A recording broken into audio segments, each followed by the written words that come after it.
намуданд. иншоати мазкур дар доираи таҷлили 30-умин солгарди истиқлолияти давлатии ҷумҳурии Тоҷикистон бунёд шуда аз ду ошуна иборат мебошад. масоати умумии замини барои сохтмони иншоот ҷудо гардида 601-ро ташкил дода, худи бино дар майдони 501 сохта шудааст. сохтмон ва ба истифода додани бинои шабакаҳои барқи ноҳияи Тоҷикобод ин орзуи деринаи ҳар як корманди мо буд ва аз ҷониби асосгузори сулҳу ваҳдати миллӣ, пешвои муаззами миллат, президенти ҷумҳурии Тоҷикистон муҳтарам Эмомалӣ Раҳмон ба истифода супурдани он ин тоҳфаи бузургест барои ҳамаи коллективи кормандони мо.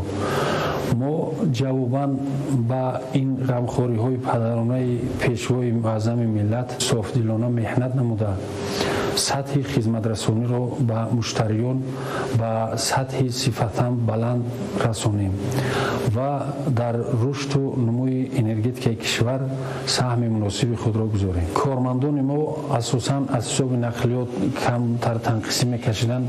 имрӯз аз ҷониби асосгузори сулҳу ваҳдати миллӣ пешвои миллат ба мо автомашинаҳои хизматӣ тоҳфа гардид ки аз ин хурсандии моро ҳадду канор нест ва шароити мо боз ҳам хубтару беҳтар шид. мо арзи миннатдории худро ба пешвои муаззами миллат мерасонем.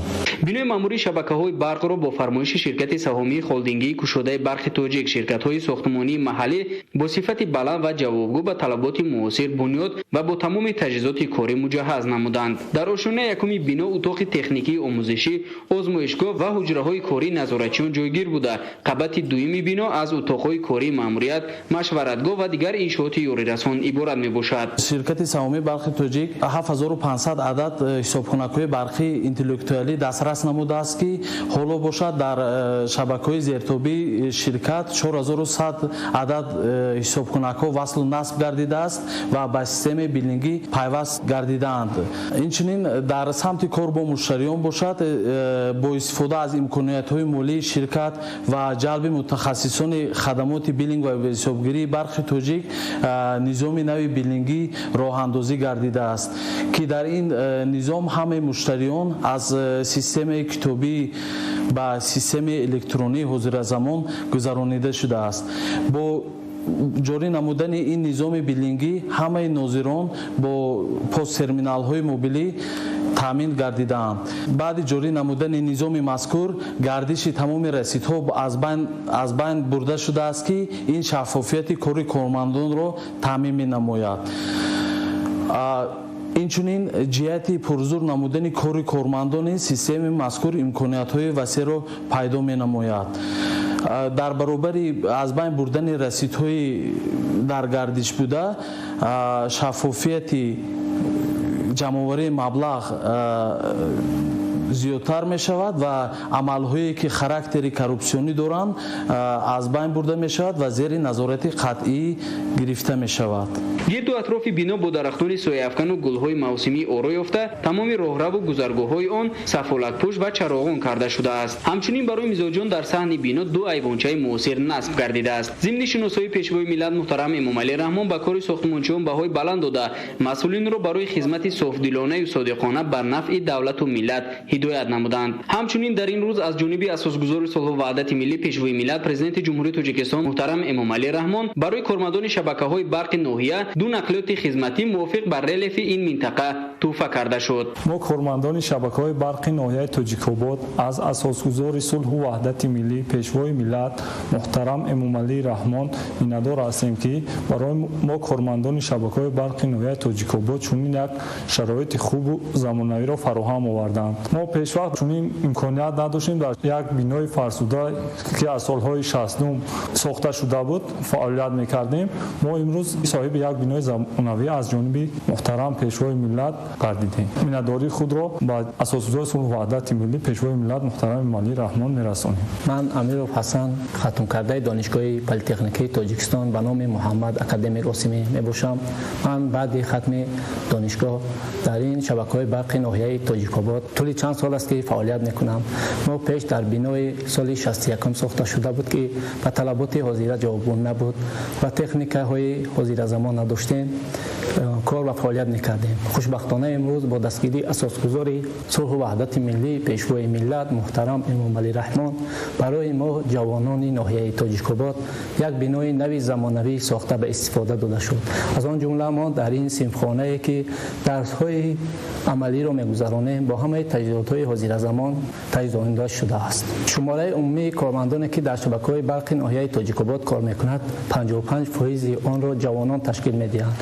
این گواهی از آن می‌دهد که خصوصاً توجه پیشوای ملت محترم امام علی رحمان به ما جوانان خیلی زیاد گردیده است. ما کارمندان شبکه‌های برق ناحیه تاجیک‌آباد وعده می‌دهیم که به غمخواری‌های پیشوای ملت محترم امام علی رحمان سزاوار گردیده به خلق و وطن خود خدمت می‌کنیم. قابل به ذکر است که پیش از به استفاده دادن بینای نو کارمندان شبکه‌های برق ناحیه با چنین امکانیت و شرایط‌های معاصر کاری دسترسی نداشتند. با استفاده سپردن بینای نو را در عرفه تجلیل 22مین سالگرد جشن وحدت ملی کارمندان و مسئولین شبکه‌های برق ناحیه تحفه ارزنده پیشوای ملت خوانده ابراز داشتند که من بعد نیز کار را در سمت تامین اهالی با نیروی برق خوش‌صفت جانب می‌کنند و در پیشرفت جامعه حصه‌گذاری می‌نمایند.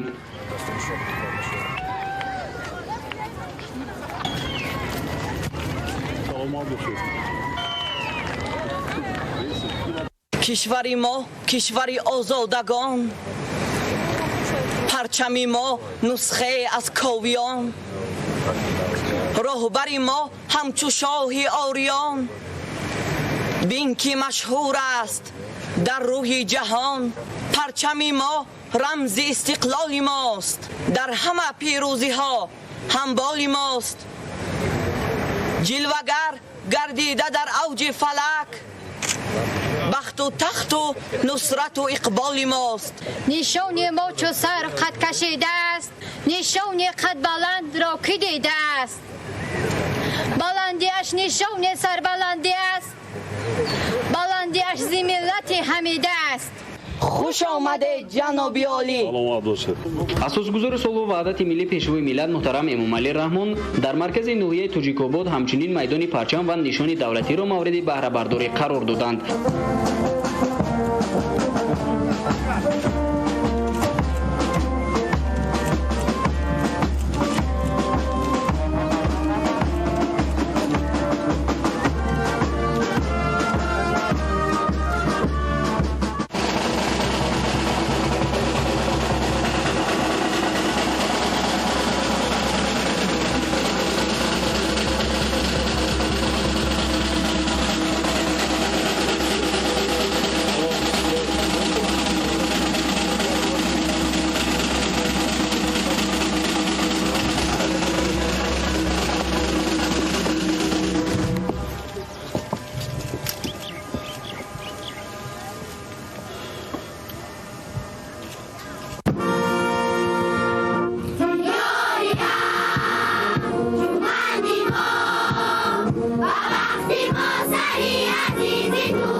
تو از اومدی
майдони парчам ва нишони давлатӣ дар масоҳати умумии 130 гектар бунёд гардида қомат афрохтани ин рамзҳои давлатдорӣ ба симои ноҳия шукӯҳ шомати нав зам менамояд. қобил ба зикр аст ки то ин дам дар ноҳияи тоҷикобод чунин макони истироҳатию фароғатӣ мавҷуд набуд. акнун боғи парчам ва нишони давлатӣ барои истироҳату фароғати сокинони ноҳия имконияти хубе фароҳам меорад.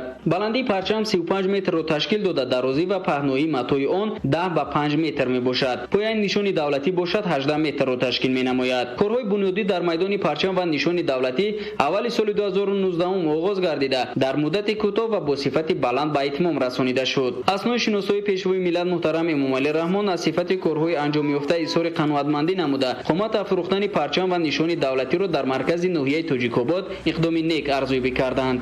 мавриди зикр аст ки иншооти мазкур бо дастгирии мақомоти иҷрои ҳукумати давлатии ноҳия ва ҷалби соҳибкорони ватандӯст бунёд ёфта ба корҳои сохтмонӣ мутахассисони маҳаллӣ ҷалб гардиданд.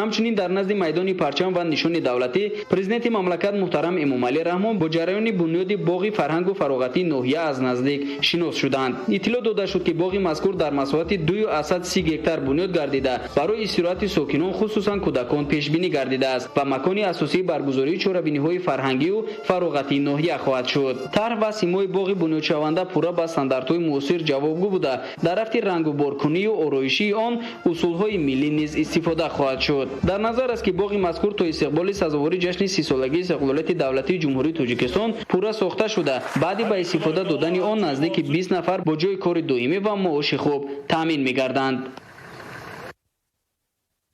мо нону намак ба эҳтиром овардем, пайғом зи хони хосу ом овардем. хони ҳама пурзи неъмат аз файзи шумост, яъне зи фаровонӣ паём овардем. хуш омадед меъмори сулҳу ваҳдати миллӣ.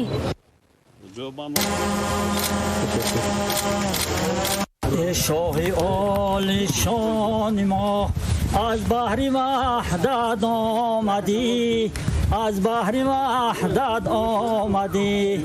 ای نور دیده تاج سر با نام و شهرت آمدی، با نام و شهرت آمدی.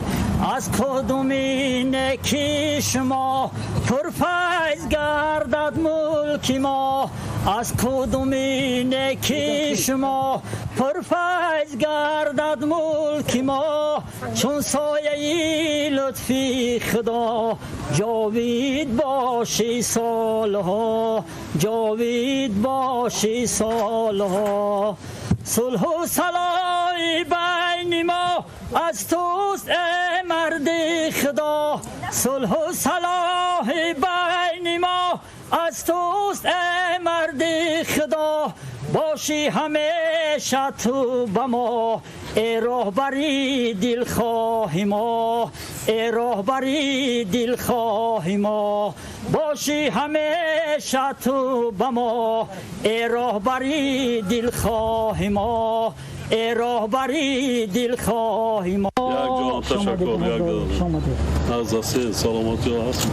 خوب است دستاتون درد نبینند. در ادامه سفر کاری به ناحیه توجیک‌آباد اساسگزاری صلح و وحدت ملی پیشوای ملت پرزیدنت جمهوری توجیکستان محترم امامعلی رحمان از رفت برگزاری نمایشگاه محصولات کشاورزی و هنرهای مردمی دیدن کرده با نشو و نمای زراعت‌ها در خواجگی دهقانی قلعه شناس شدند. سرور دولت محترم امامعلی رحمان نخست به کار دو اختراعکار جوان که با استفاده از قسم‌های احتیاطی اتومبیل‌های سبکرو تراکتور استحصال نمودند توجه ظاهر کردند. تراکتورهای خودساخت برای کارکرد بین قطارهای باغات و زمین‌های کشت پیش بینی شده است. من همین اختراع خودم ساختم با کمک پدرم. کدام قسم عبارات چی کارا را میکنن؟ از دیویژو محرک بردهنده و کاروکای نوشش و زدنیوسون از نوشش برای جیف کردن برای شدو در زمین برای بارکشی میشه. نکنیم از آسمون صرف کردیم. در نمایشگاه نمونه محصولات کشاورزی از جمله آلوچه و گیلاس، توت زمینی، قلفینای و نوعهای پیشبزک زردآلو که این شب و روز در این منطقه کوهستانی مملکت پخته رسیدند به معرض تماشا گذاشته شدند. همچنین در این نمایشگاه محصولات دیگر به مانند گوشت، محصولات شیری و نوعهای گوناگون نان که در حدود این ناحیه استحصال کرده میشوند به معرض تماشا گذاشته شد. نمایش هنرهای مردمی نشان داد که ساکنان این منطقه دوردست با مهارت بلندی کدبانگی و پزندگی، دوزندگی و دیگر هنرهای دستی در قلمرو جمهوری نام برآوردند و نمونه هنرهای دستی آنها وسیله جلب سیاحان خارجی نیز میباشد. ای 20 سالگی و همین کسب هنری خودم و نونبندی و تیپ درست کنی و چک درست کنی زندگی خود را پیش بردم و در همه معرکه و مدرسه ها و همین هنری خودم روز مگذروندم. در بالای 46 برمدم همین هنر رفته ایستادم با بیبی و بیبی نبیروها و همه همین هنرهای دستی زیبای خود را رسوندم. ما شدیم که سالهای رشد دهات و هنرهای مردمی در جمهوری ما اعلان شده است و زنان و بانوان ناحیه تاجیک‌آباد و هنرهای مردمی بیشتر مشغولند. من امروز در نمایش ما همه گونه نمایش‌های مردمی که از طرف زنان و بانوان ناحیه تاجیک‌آباد به نمایش گذاشته شده است این محصول دستی همه ما زنان و دختران میباشد که کار ما رو هم آسان میکند، هم به بیکارگی ما مشغول نمیشویم، بیشتر به کار و باری من بافتن هر گونه خلطه ها مغازه سر کردیم، چون که من کودک ها حتی شاگردان ما هم به بافتن همین گونه هنرها الکی مشغول هستند. من همین خلطه هایی که امروز میبینید شما اینها از همین سلفن های عادی که در مغازه ها ما از مغازه ها یگان چی خریداری میکنیم و به ما محصولات میدهند، از همین ما همین گونه خلطه ها را آماده میکنیم و به نمایش به کودکان به تقدیم میکنیم. به مناسبت سالهای رشد سیاحی و هنرهای مردمی کوشش کردیم که در صنفخانه‌های تکنولوژی که با تشبث حکومت جمهوری همون ساخته شده است با شاگردان در مکتب میانه رقم 17 هنرهای مردمی رو آموزانده در آینده کار کنیم که شاگردان هم صاحب هنر کسب خودشان. در صنفخانه تکنولوژی ما 3-4 نمود کسب آموزانده میشن که یکیش دوریدگری، دیگرش سیخ پخت و پز و سیخ دوزندگی داریم که صنف‌های بالایی‌مون در همینجا دخترها با دوزندگی، پخت و پز و پسران با دوریدگری و کارهای استاگی دائما مشغول هستند. هنر قاشق تراشی کسب اجدادی بوده. ما از بابایان خود آموختیم، پدرمون همچنین طبق هم میتراشیم. طبق از چوی سفیدار، از چوی چهارمغز، بید تراشیده می شود. اونقدر مشکل نیست طبق تراشیدنش. پیش وقت هم از با دستی بود وزی همش ستنوک‌های سوریمنی برمدگی و ستنوک سوریمنی تراشیده می شوند. همینا لازم به یادآوری است که توسط دستگیری‌های دولتی هنرهای دستی در این منطقه کوهستان مرحله به مرحله انکشاف می‌یابد. از جمله به واسطه گرانت‌های پرزیدنتی بانوان توانستند تجارت خود را گسترش داده در پیشبرد اقتصادیات و با کار تامین کنی زنان منطقه حصه گذاری می‌کنند. دلبر نظریه ساکن دهه قلعه لبیاب جماعت قلعه لبیاب سال 2010 غالب آزمون گرانت پرزیدنتی شدم که کورس آموزشی دوزندگی با نام زرانگیز را در دهه قلعه لبیاب تشکیل نموده اویلوهای پرتاب‌گذار شده و زنهای آسیب‌پذیر را از 5 جماعت جلب نمودند. تا این سال 3 تا کارگاه دوزندگی تشکیل نمودند. 107 نفر زن به جای کار دائمی و به معاش دائمی تامین نمودند. الکی 18 نفر از حساب گرانت‌های پرزیدنتی معاشگیر هستند و ما میانه‌دارگی خود را به سرور دولت رسانیم که در دل ما زنان مناطق کوهستان را به اینوبت گرفته برای ما هم خیلی گرانت‌ها رو پیشنهاد کردند و بسیاری زنهای ما سطح زندگیشون بهتر شده است. инчунин зимни боздид аз намоишгоҳи маҳсулоти кишоварзӣ ва ҳунарҳои дастӣ пешвои миллат муҳтарам Эмомалӣ Раҳмон ба кори замбури асалпарварони ноҳия таваҷҷӯҳи махсус зоҳир карданд. Ба сарвари давлат иттилоъ доданд ки айни замон дар ноҳияи Тоҷикобод бештар аз 6000 оилаи замбури асал парвариш карда мешавад. дар асоси дастуру супоришҳои роҳбарияти олии сиёсии мамлакат ва татбиқи амалии барномаҳои давлатӣ дар 2 соли гузашта оилаҳои замбури асал дар ноҳия ба маротиб зиёд шудааст. тибқи иттилоъи масъулони идораи кишоварзии ноҳия дар соли 2019 шумораи оилаҳои замбури асал ба 7000 адад расонида хоҳад шуд. давоми соли 2018 ба замбурпарварон муяссар гардид ки бештар аз 110 тонна асали хушсифат истеҳсол намуда ба бозорҳои дохиливу хориҷӣ ворид созанд. муддати 20 сол мешавад ки мо аз соҳаи замбурпарваринда амал кардем. шавронаи парвардигор пешвои миллат ҷаноби олӣ ки ина моро бо дастгирӣ карда истааст. оилаи мо соҳиби 200 оила замбурум ки ҳеҷ сол зиён кардагӣ нестем. аз ҳама соҳаи сердаромадтарин дар хоҷагӣ соҳаи замбурпарварӣ аст.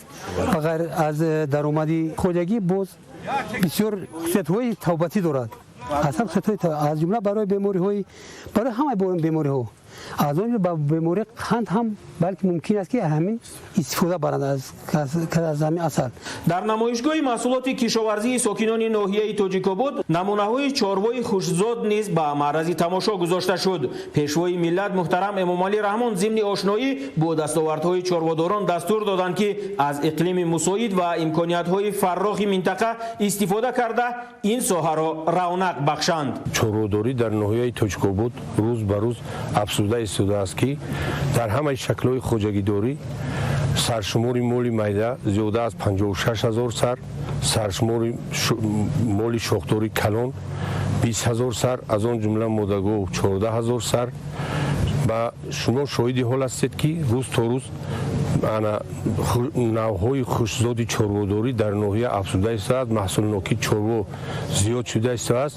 зимнишиносоӣ бо фаъолияти аҳли заҳмати хоҷагии деҳқонии қалъа хабар дода шуд ки айни замон дар ин хоҷагӣ меҳнаткашон дар майдони 5 гектару 80 садяк зироатҳои гуногун аз қабили помидор, қаламфур, карам, бодиринг, сабзӣ, турб, шалғам, лӯбиё, каду, ғаладона ва картошка кишт карданд. зироатҳои номбурда ба иқлими ноҳия мувофиқ буда дар сурати дуруст ба роҳ мондани агротехникаи кишту парвариш ҳосили фаровон ба даст овардан мумкин аст.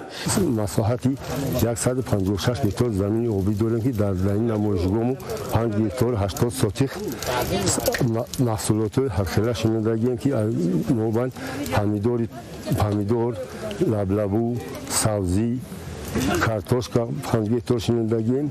мо барои пешрафтани тухмӣ дар заминҳои баландкӯ тухмиёи нав оварда шинодем ки барои тухмӣ гирифтани худму маҳсулоти хуб медан. маркази техникии шартнома кардем, бо мо кор мекунанд, ҳама вақт дар кори мо тайёранд. дар марказ то имрӯз ба ноҳияи Тоҷикобод 31 адад трактори МТЗ 82 истеҳсоли Беларусия ворид шудааст. ҳама ино аз дастгириҳои асосгузори сулҳу ваҳдати миллӣ пешвои муаззами миллат президенти ҷумҳурии Тоҷикистон муҳтарам ҷаноби олӣ Эмомалӣ Раҳмон мебошад.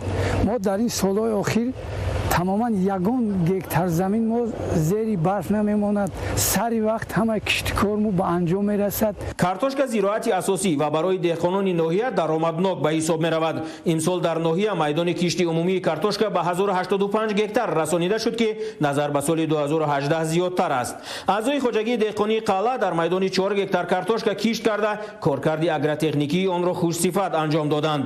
деҳқонон барои таҷриба имсол аз 3 намуди тухмӣ истифода карданд. аз ҷумла баробари истифодаи тухмии маҳаллӣ ҳамчунин аз ноҳияҳои Деваштиҷи, вилояти Суғд ва Лахш навъи тухмиҳои Пикассо ва Тоҷикистон низ кишт намуданд.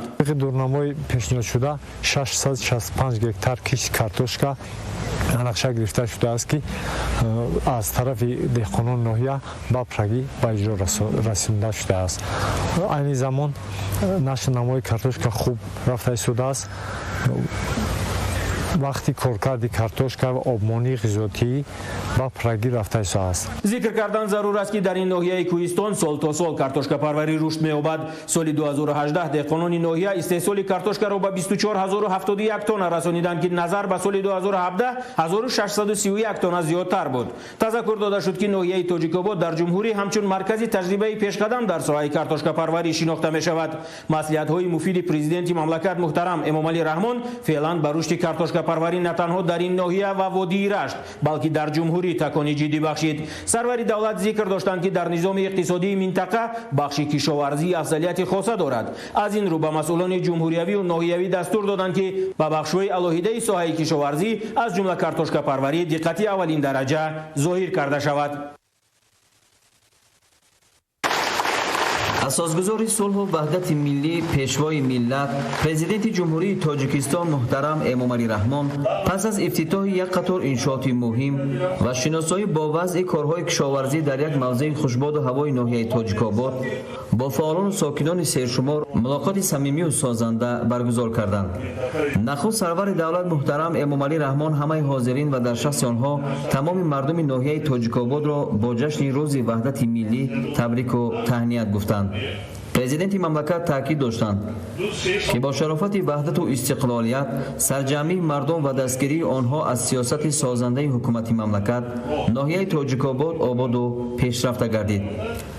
дар давоми қариб 28 соли истиқлолияти давлатӣ аз ҷониби ҳукумати мамлакат аз ҳисоби ҳамаи маблағҳои маблағгузорӣ барои рушди соҳаҳои иқтисодиву иҷтимоӣ ва дастгирии буҷети ноҳияи Тоҷикобод беш аз 500 миллион сомонӣ маблағ ҷудо гардида дар 3 соли оянда бо ин мақсад қариб 100 миллион сомонӣ пешбинӣ шудааст. аз ҷумла соли гузашта бо дастгирии ҳукумати мамлакат лоиҳаи мумфарш ва чароғонкунии кӯчаҳои маркази ноҳия ба маблағи 3.5 миллион сомонӣ татбиқ шуда, соли ҷорӣ дар ин самт иҷрои корҳо ба маблағи 8 миллион сомонӣ идома дорад. то имрӯз дар ҳудуди ноҳия 9 лоиҳа ба маблағи 250 миллион сомонӣ ба анҷом расида. ҳоло татбиқи 4 лоиҳа ба маблағи зиёда аз 13 миллион сомонӣ идома дорад. сарвари давлат муҳтарам Эмомалӣ Раҳмон ба роҳбарияти мақомоти иҷроияи ҳокимияти давлатии ноҳия супориш доданд ки ҷараёни амалисозии лоиҳаҳо ва сатҳу сифати иншооти бунёдшавандаро зери назорати қатъӣ қарор дода, пеш аз ҳама бунёди коргоҳу корхонаҳои истеҳсолӣ ва фароҳамовардани ҷойҳои навикорӣ барои сокинон чораҷӯӣ намоянд. дар давраи истиқлолият дар ноҳияи Тоҷикобод аз ҳисоби ҳамаи манбаъҳои маблағгузорӣ 49 муассисаи таълимӣ барои зиёда аз 7000 нафар хонанда ва танҳо дар 2 соли охир 7 бинои нави дорои беш аз 2000 ҷойнишаст сохта ба истифода дода шудааст. соли ҷорӣ сохтмон аз насозии 6 бинои мактаб барои 2200 ҷойнишаст ба нақша гирифта шудааст ва зарур аст ки корҳо дар ин самт тезонда шаванд. дар охир пешвои миллат муҳтарам Эмомалӣ Раҳмон бо итминон иброз доштанд ки мардуми меҳнатдӯст барои таъмини рушди минбаъдаи иқтисодиву иҷтимоии ноҳияи Тоҷикобод талош мебарзанд. баъди анҷоми суханронӣ президенти мамлакат муҳтарам Эмомалӣ Раҳмон аз номи сокинони ноҳия, намояндагони касбу кори гуногун аз ҷумла ҷавонон ва собиқадорон Ширинмо Ширинбекова, Зайналобидин Муҳадбеков, Сулаймони Аҳтам ва Давлатмурод Балаев баромад карда барои ҳамаи дастгириҳо ба пешвои миллат изҳори сипосу миннатдорӣ карданд. дар ҳамин ҷо бо дастгирии сарвари давлат 36 ҷавон аз ҷумла 1 нафар ҷавонписар барои идомаи таҳсил дар муассисаҳои олии таълимии кишвар роҳ хат гирифтанд.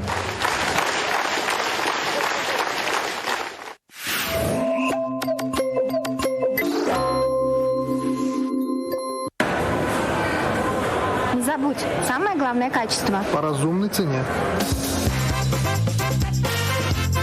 Здравствуйте. У нас большой ассортимент телевизоров, насыщенное изображение, высокий контраст, а четкость. Кондиционер нужно выбирать с умом. Инверторный мотор.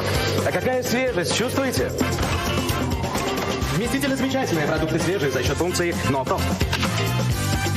Телескопическая трубка и гелиевый шланг делают уборку весьма приятной.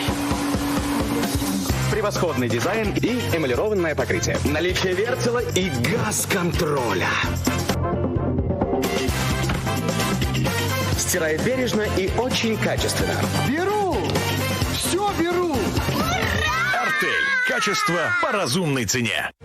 бахшида ба ҷашни 22-умин солгарди ваҳдати миллӣ маҷмӯаи савдои хизматрасонии равон автомобилҳои хушсохту замонавӣ бо сифату каммасраф ва ҷавобгӯи стандартҳои байналмилалиро ки масъули дастранҷи ширкати равон аст бо нархҳои мутаносибан дастрас пешкаши мизоҷон мегардонад.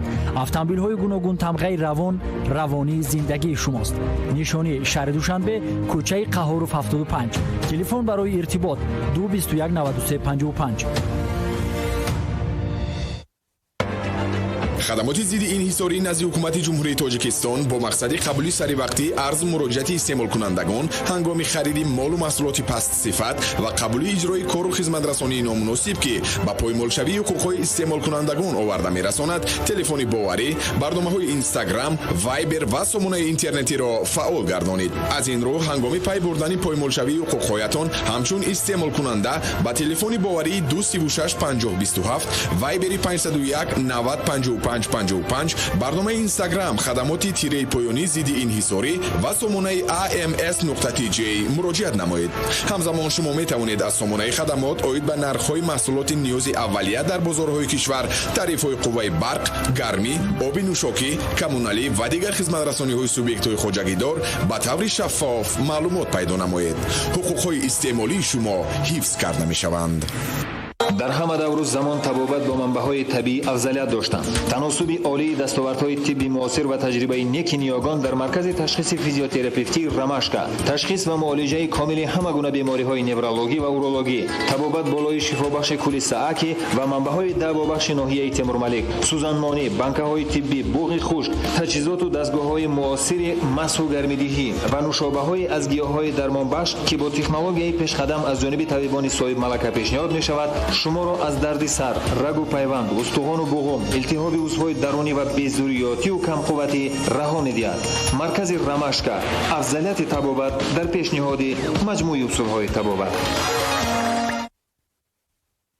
дард дар устухонҳо ҳамеша нохуш аст, аммо қатраҳои давобахши суперсабелник бо шумост. дарди устухону буғумҳо, сутунмуҳра, хориҷ шудани намак, беҷошавиву рагкашӣ, дарду сӯзиш ва вараму шамолхӯрии устухонҳо, берасонидани зарар ба дигар узвҳои бадан роҳати ҷон аст. суперсабелник гиёҳест ки ба меъда зарар нарасонида дарду сӯзишро бартараф месозад. суперсабелник. фаромӯш накун, асосаш сифат бо нархи оқилона. салом, мо навъҳои зиёди телевизорро дорем. серранги комил рӯшноии баланд, чи дақиқияте, сабт ва пешуқафобарии барномаҳо. кондитсионерро оқилона бояд интихоб кард, муҳаррики бесадо ва чинак ҳате ҳис мекунед. ғунҷоиши олӣ, маҳсулоти тару тоза аз ҳисоби кори ноуфрост. найчаи телескопӣ ва шланги мулоим рӯбучинро бисёр гуворо мекунанд. тарҳи олӣ ва баданаи сирнок шуда, сихи мурғпазӣ ва назорати газ. эҳтиёткорона ва хеле босифат мешӯяд. мегирам, ҳамаашро мегирам. артел сифат бо нархи оқилона. Тысячи блинов нужно испечь, чтобы стать мастером блинопеком в теремке. И всего один нужно попробовать, чтобы его полюбить. Ведь домашний вкус, как настоящую любовь, ни с чем не спутаешь.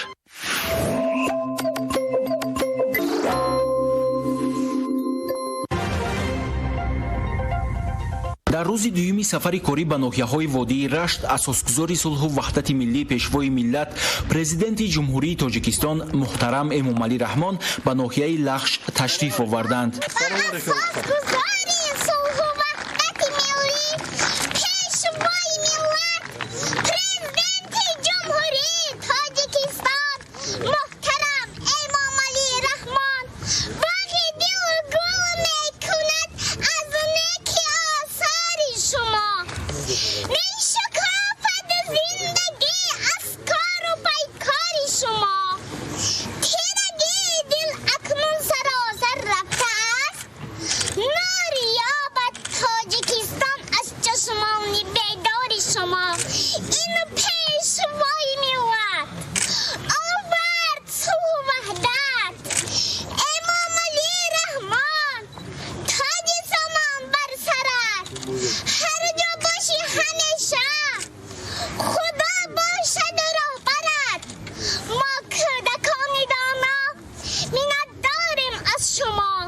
خوش آمدید بابا جان.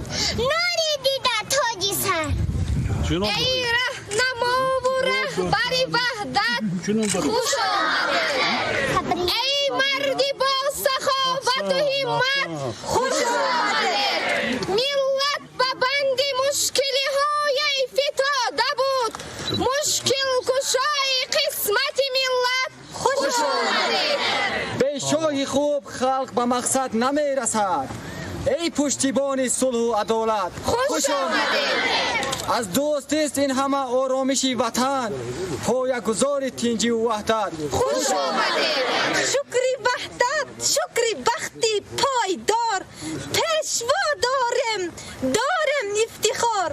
به ملال از زحمت پیوستش، گل افشان است میهن چون بهار. تاجیکستان سرزمینی دلربای وحدت است، آسمانش فیض افسان از صفای وحدت است. هر گل و هر سبزه و هر جویکی آبی روان، راهگشا و رهسپار و راهنمای وحدت است. پیش خلق ای پیشوا چون راهنما خوش آمدید. بر دیار دوستی نور و صفا خوش آمدید. گل کند از مقدمت هر جا که میمانی قدم. داهی اهل عجم چون ده خدا خوش آمدید. نکنیم ırız قلو Tacikistan, askası asman menen kucaktaşkan. Akkalpak, Aladopu kiygen elder, yaşaşat Tacik Kırgız aralaşkan. Ömüründen ar bir günün el yurtuna arnadın. Ömür şamın öydeletip parmadın. Tınçlık için asıl emgek jasadın. Ulu başçı elin beypil yaşadı. Rahmat.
وطنم گوهری پاکیزه نشانی با سرورینک اختری خش بیردی زبانی جانم وطنم گوهری پاکیزه نشانی با سرورینک اختری خش بیردی زبانی هر شالکی رخشی در آنجا گوهری ماست اندر دلین کنه سر و این عصری ماست هر باقی بیشتکی سرفراخ در این مرز از فیض و هنر علم و عمل از ثمره ماست از فیض و هنر علم و عمل از ثمره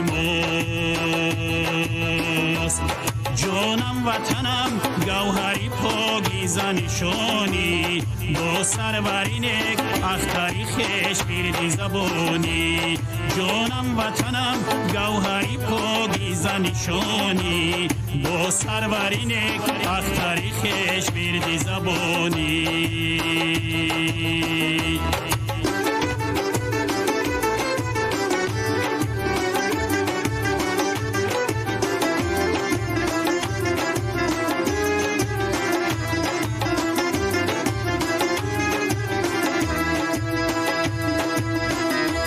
سرمن شیم و شهری و دهاتی دورو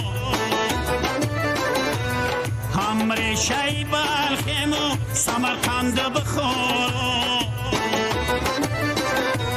همره شی بلخیم و سمرقند بخورو سلسله سلسله دورانی جهانیم های بسته و دل بسته با فردای گوارو های بسته و دل بسته با فردای گوارو جانم وطنم گوهری پاکیزه نشانی با سرورینک اختری خش بیردی زبانی جانم وطنم گوهری پاکیزه نشانی با سرورینک اختری خش بیردی زبانی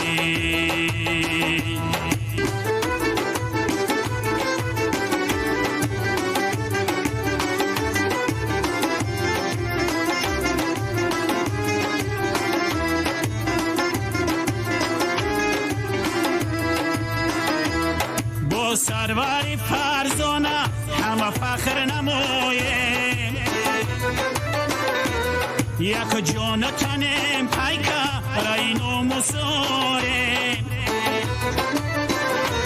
یک جان تنیم پیکه رینو مساریم آزادی و آزاده دیموس مقدس از قوم سخن پیشه یکی اهل زیاییم از قوم سخن پیشه یکی اهل زیاییم جانم وطنم گوهری پاکیزه نشانی با سرورینک اختری خش بیردی زبانی جانم وطنم گوهری پاکیزه نشانی با سرورینک اختری خش بیردی زبانی با سرورینک اختری خش بیردی زبانی با سرورینک اختری خش بیردی زبانی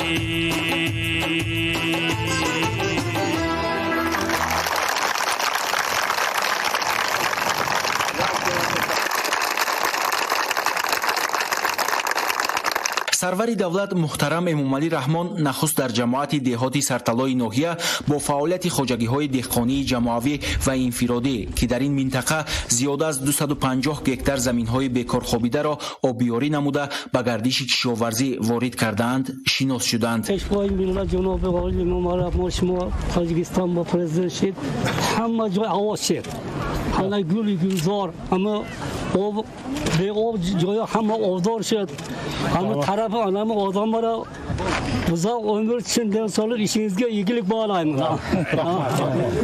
як ҷо ташаккур. саломат бошед.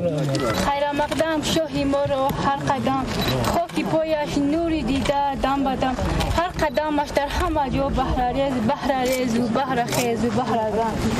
ассалому алайкум. асосгузори сулҳу ваҳдати миллӣ пешвои миллат муҳтарам эмомалии раҳмон ман сафарова оминахон хатм кардаи листаи касбии техникии ноҳия бо ихтисоси ронанда тракторист бо шарофати дастгириҳои падаронаи нисбати ҳамаи табақаи махсусан занон духтароне ки мо ҷавон духтарони кӯҳистони хондастҳои ҷои кор гардидаем ки аз фурсати муносиб истифода намудан аввалан шуморо муҳтарам пешвои миллат ба ноҳияи мо самимона хайрамақдам менамоям ва миннатдории самимии худро мерасонам ва худро бахтарин шаҳрванди ин диёри биҳишт осо меҳисабам ва ифтихор менамоям бо ин касби пуршарафи интихоб кардаи худ гуфта метавонам ки зиндагии шоистари худро ба роҳ монда барои халқу ватани азизам хизмат хоҳам намуд. азми нест حالا یاد گرفته ای؟ برو تراکتور خودت است معلم داری حالا شاگرد هستی یا که آرنده اجاره خودت باید کار بکنی مستقلانه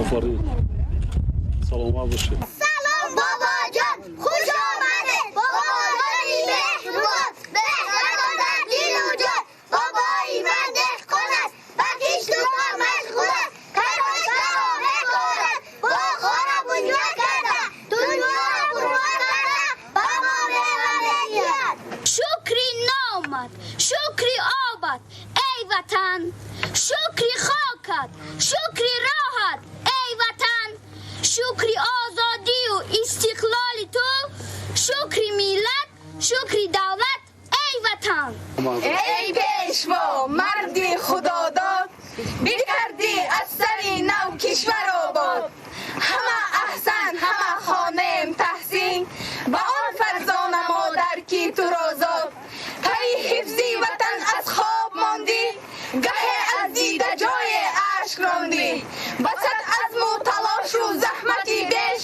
وطن رو برای وحدت راندی خدا خندید برایت امان باش سرفراز آدمی روی جهان باش مگو ها روز پیر گشتم همیشه پیشوای تاجیکان باش خوش آمده پیشوای ملت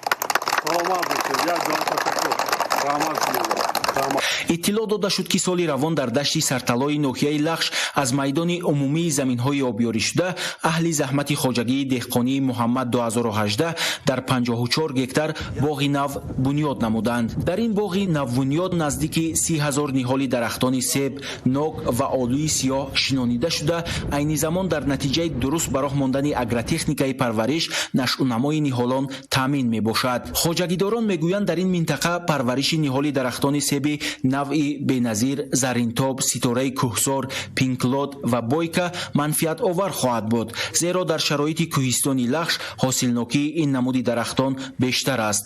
ҳамзамон бо мақсади самараноку оқилона истифода бурдани замин кишоварзони хоҷагии деҳқонии муҳаммад 2018 дар байни қаторҳои боғ навъҳои гуногуни картошка низ киш кардаанд. дар маҷмӯъ картошказори ин хоҷагӣ дар дашти сарталои ноҳияи лахш беш аз 90 гектарро ташкил медиҳад. заминҳои дашти сартало аслан ба воситаи се пойгоҳи обкашӣ шодоб карда шудааст.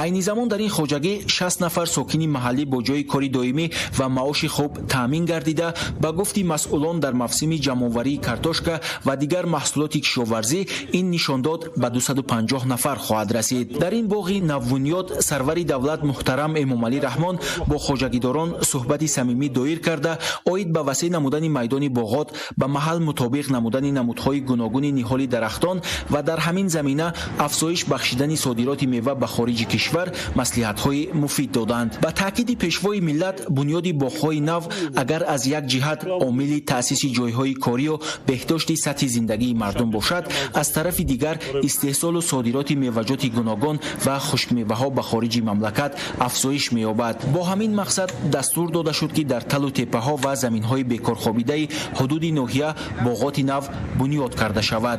кишоварзони хоҷагии деҳқонии муҳаммад 2018 дар оянда нақша доранд ки бо бунёди ҳавзҳои моҳипарварӣ ва ба роҳ мондани парвариши занбури асал фаъолияташонро васеъ намуда дар таъмини амнияти озуқаворӣ саҳми назаррас гузоранд, зеро дар ин минтақа барои рушди соҳаи кишоварзӣ имкониятҳо бештаранд.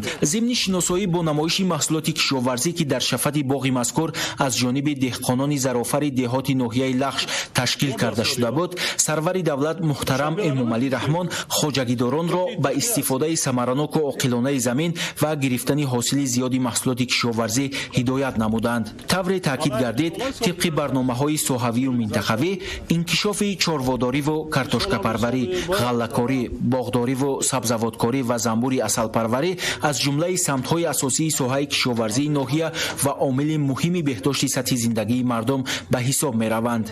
изҳори қаноатмандӣ карда шуд ки кишоварзони ноҳияи лахш дар истеҳсоли картошка таҷрибаи бағоят калон дошта бо зиёд کردن حجم استحصال آن در حفظ امنیت عضوقواری کشور نقشی ارزنده می‌گذارند. یادآور می‌شویم که سال گذشته کشاورزان این ناحیه بلندکوه مملکت استحصال کارتوشکا را به زیاده از 100,000 تن رسانیدند. سال روان باشد از جانب کشاورزان ناحیه لخش در میدان بیش از 4,000 گکتار کارتوشکا کشت کرده شده است. همزمان در سال روان دهقانان ناحیه لخش طبق دورنما در میدان 78 گکتار با خوی نوی میوه دهنده بنیاد کردند که این اقدام آینده در تحکیم اقتدار صادراتی کشور زمینه گذار خواهد بود. در مجموع میدان باغات در ناحیه نزدیک 2500 گکتار را تشکیل می‌دهد و همساله دهقانان به طور فراوان سیب و نوک، شفتالو، زردالو، آلو و دیگر نمود میوه جمع‌آوری می‌نمایند. تنها سال گذشته در نتیجه مهنت پرمحصول باغداران بیش از 5000 تن میوه جمع‌آوری کرده شده است. طی سالهای اخیر زنبورپروران ناحیه نیز به پیشرفت نظررس نائل گردیدند.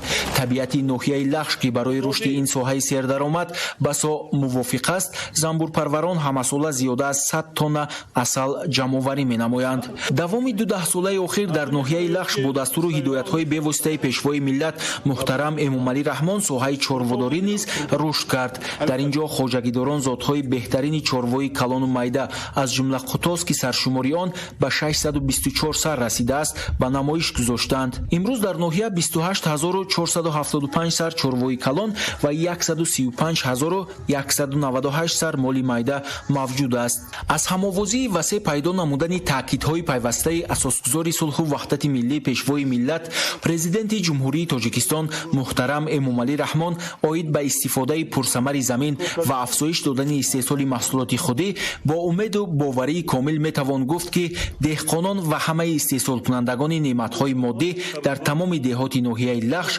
بهر تطبیق این هدفها کمر مستحکم بستند و امنیت عضوقواری با استفاده از امکانیت‌های داخلی کشور تامین می‌گردد. پرزیدنت جمهوری تاجیکستان محترم امامعلی رحمان در ادامه سفر کاری خود به ناحیه لخش در شهرک وحدت از نمایش هنرهای مردمی و چاره‌بینی فرهنگی دیدن نمودند. این بازدید از نمایشگاه پیشوای ملت محترم امامعلی رحمان به محصول دستان پراعجاز هنرمندان که در سطح بلند به نمایش گذاشته شد توجه ظاهر نمودند. در نمایشگاه زنان و دختران هنرمند، آهنگران و طبق‌تراشان، نانپزان ماهر از 10 جماعت شهرک و دهات ناحیه اشتراک کرده محصول هنر خود را پیشنهاد نمودند. در این روز نامگوی زیادی هنرهای مردمی و محصولات دوزندگی از جمله زردوزی، گلدوزی، چادردوزی، شیرازدوزی، توقیدوزی، نمدریسی، قالین بافی و غیره به نمایش گذاشته شد. امروز اساسگزار صلح و وحدت ملی پیشوای ملت محترم امامعلی رحمان به ناحیه لخش تشریف آوردند.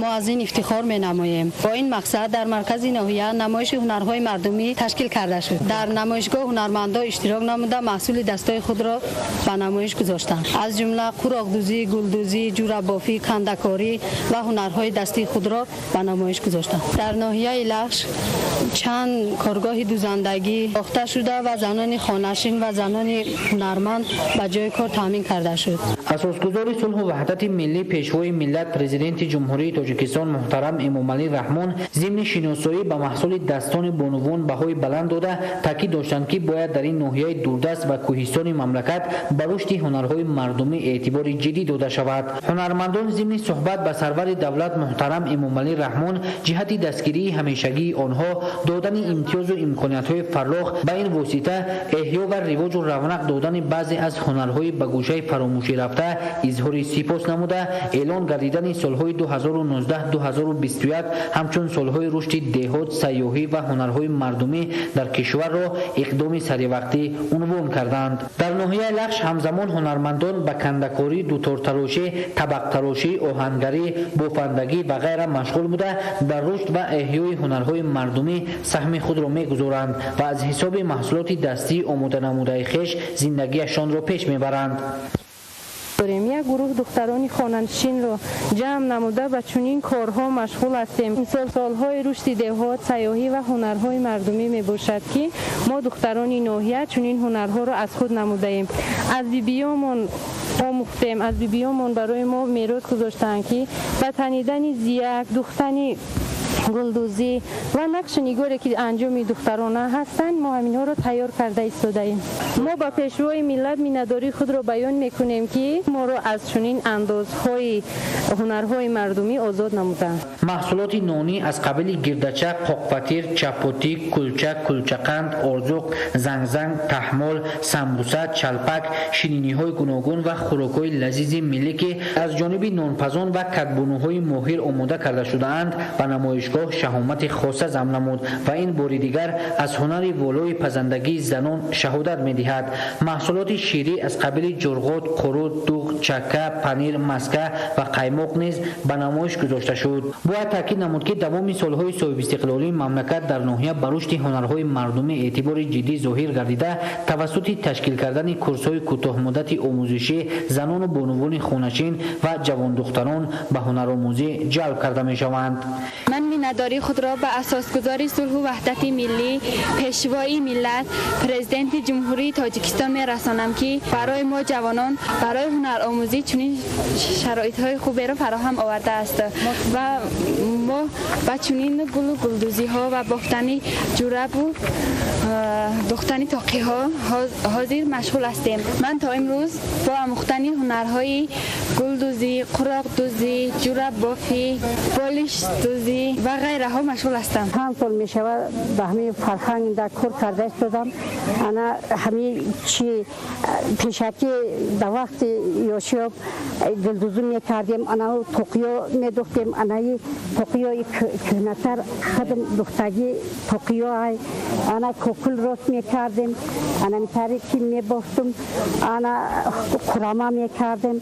خود باشد انا گلدوزی انا چیو جورا پرابورا دخترای کلنوی می دوزه. انا من بچی وقتی که زندگی نفروشیم خود زندگی میکنیم.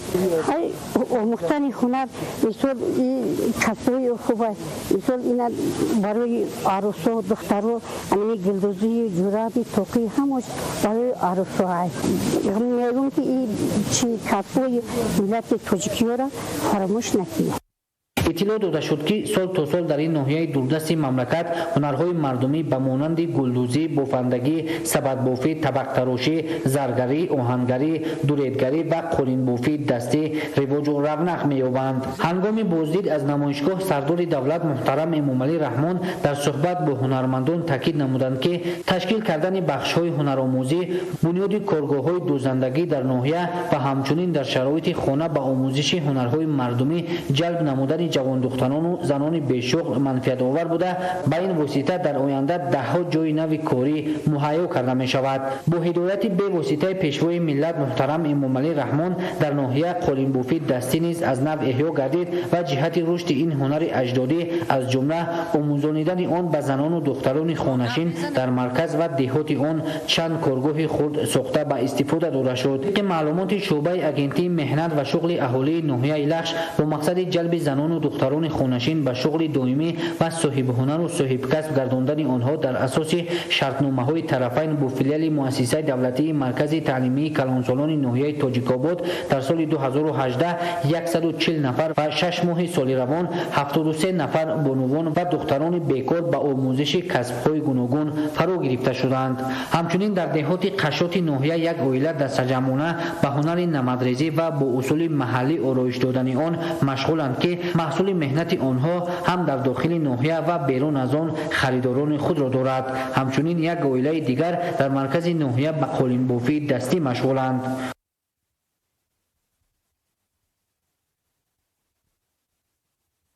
25 ایون اساسگذار صلح و وحدت ملی پیشوای ملت پرزیدنت جمهوری تاجیکستان محترم امامعلی رحمان در شهرک وحدت ناحیه لخش با فعالیت کارگاه دوزندگی سمیه شناس شدند.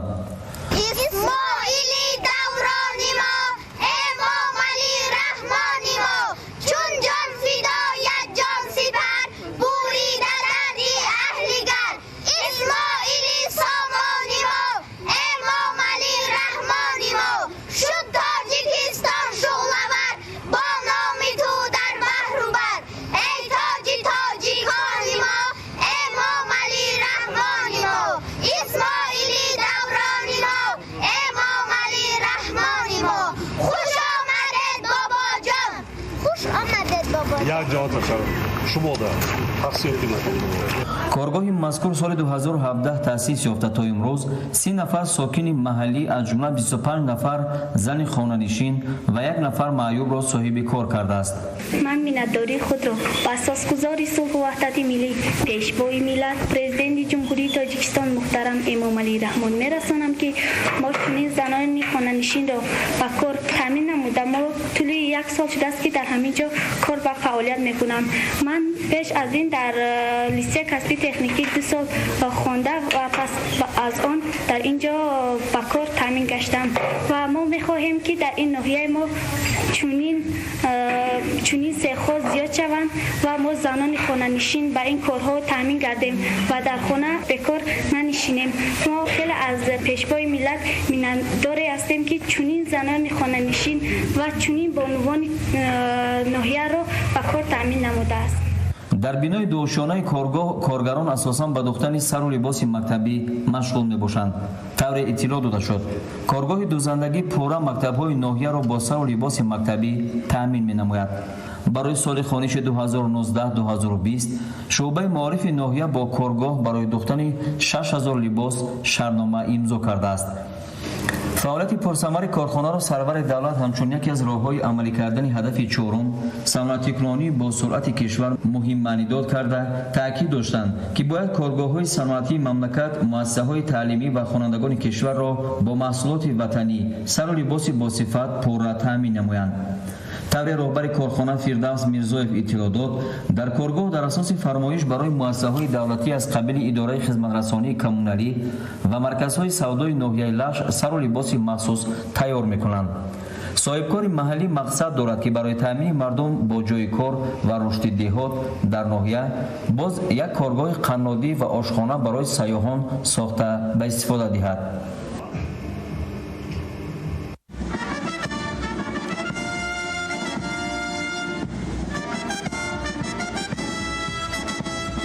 پنجم ایون در مرکز شهرک وحدت ناحیه لخش اساسگزار صلح و وحدت ملی پیشوای ملت پرزیدنت جمهوری تاجیکستان محترم امام علی رحمان در وضعیت تنتنوی مجسمه اولین اساسگزار دولت تاجیکان شاه اسماعیل سامانی و نشان دولتی را افتتاح کردند.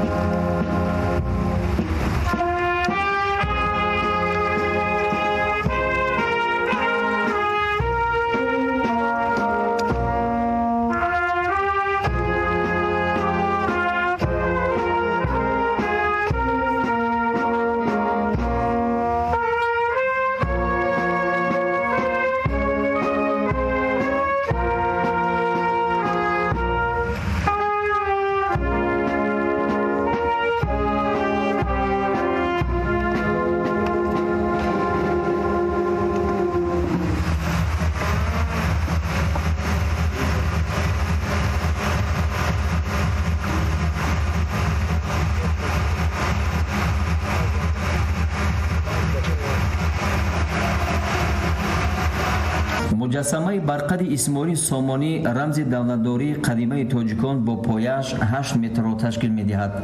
آن از جانب هنرمندان و هیکلسازان دانشکده رسامی کشور ساخته شده است. برای ساختمان مجسمه ساکنان ناحیه با دستگیری از سیاست سازنده و آبادگرانه حکومت کشور کمر همت بسته آن را از حساب مبلغ‌های صاحبکاران وطن دوست بنیاد کردند. در میدان مرکزی ناحیه در برابر مجسمه شاه اسماعیل سامانی مردم ناحیه لشت توسط حشر نشان دولتی را با بلندی 14 متر بنیاد کردند.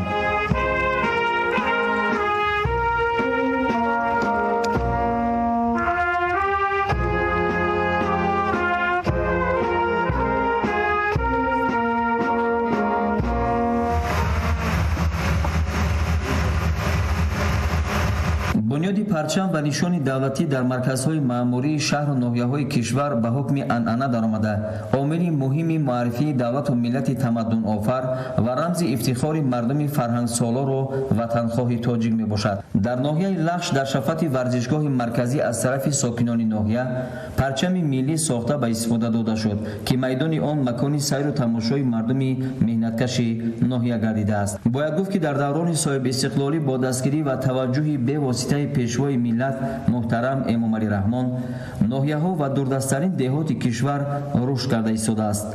дар тамоми шаҳру ноҳияҳо барои беҳдошти сатҳи зиндагии мардум шароити созгор фароҳам оварда мешавад. дар ноҳияи Лахш низ барои истиқболи сазовори ҷашни бузурги миллӣ сисолагии истиқлолияти давлатӣ ва дар доираи солҳои рушди деҳот, сайёҳӣ ва ҳунарҳои мардумӣ бунёду ба истифода додани иншооти таъиноти гуногун ба нақша гирифта шудааст.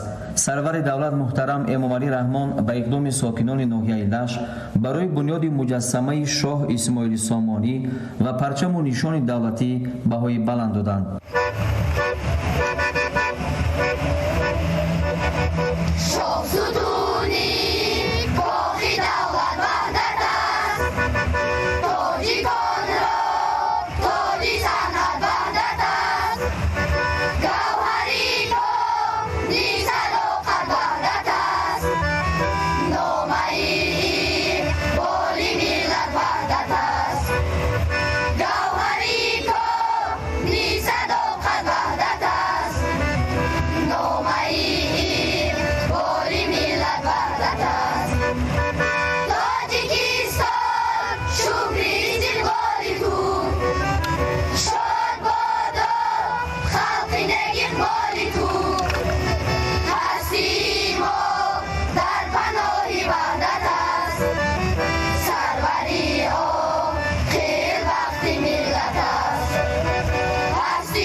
асосгузори сулҳу ваҳдати миллӣ, пешвои миллат, президенти ҷумҳурии Тоҷикистон муҳтарам Эмомалӣ Раҳмон бо шумораи зиёди сокинони ноҳияи Лахш, ки барои мулоқот бо роҳбари хеш дар варзишгоҳи марказӣ ҷамъ омада буданд, мулоқоти самимӣ доир карданд.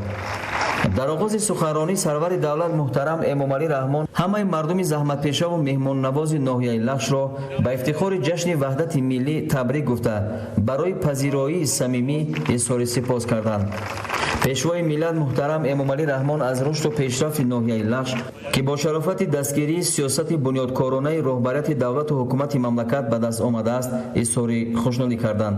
таъкид гардид, ки барои рушди соҳаҳои иҷтимоиву иқтисодии ноҳияи Лахш то ин давра аз ҳисоби ҳамаи сарчашмаҳо беш аз 750 миллион сомонӣ маблағ равона шудааст. ҳукумати кишвар барои ҳалли масъалаҳои иҷтимоии аҳолӣ ба хусус пардохти саривақтии маошу нафақа диққати аввалин дараҷа дода, тавассути дастгирии буҷети маҳаллӣ барои ҳалли мушкилоти ҷойдошта чораҷӯӣ менамояд.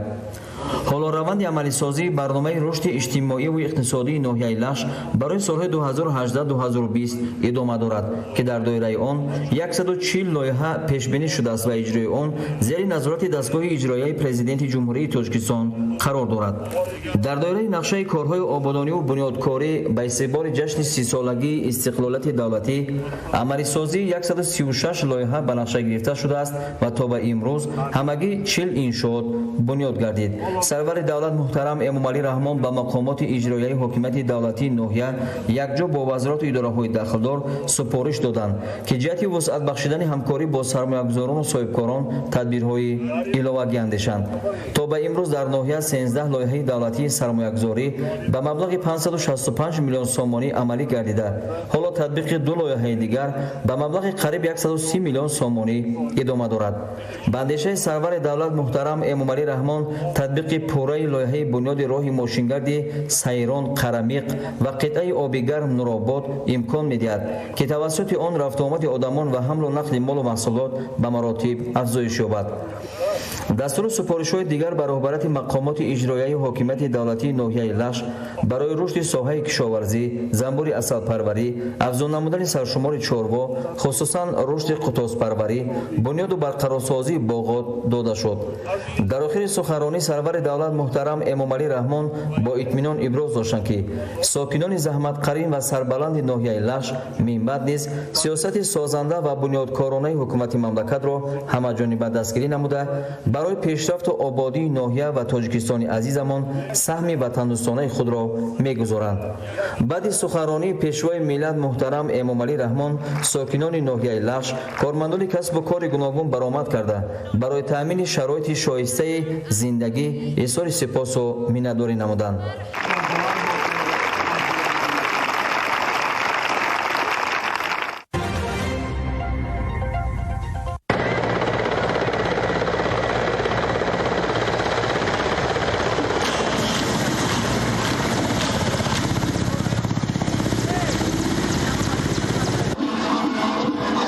ششم یونی سال 2019 اساسگذار صلح و وحدت ملی پیشوای ملت پرزیدنت جمهوری تاجیکستان محترم امامعلی رحمان برای شناسایی با وضع زندگی مردم و اشتراک در افتتاح یک قطار انشاءات به ناحیه رشت تشریف آوردند.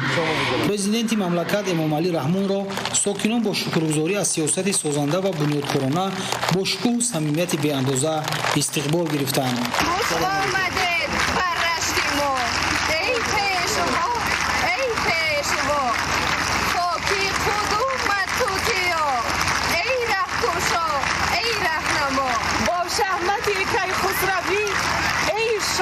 شاهان آمده ظلمت شکن بخت آورد چون شیدی تابان آمده خوش آمده بر رشت ما ای پیشوا وحدت مبارک ای عزیز بر ملک رشتان مرحبا بر ملک رشتان مرحبا. O da taqdim başkan. Salamat olsun.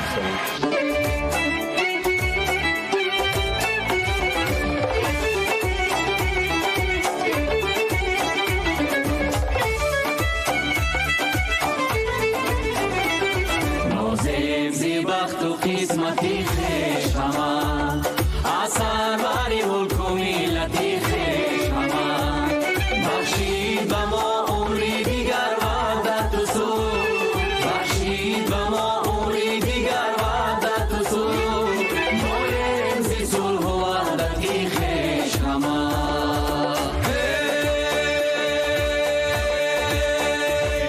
از چشمای دل رودی سخن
شکری پیشوای خیرت پیشم و فرزانتونه شکری آبادی هر کوی و دری آبادن شکری هر زاده ای وحدت طلب و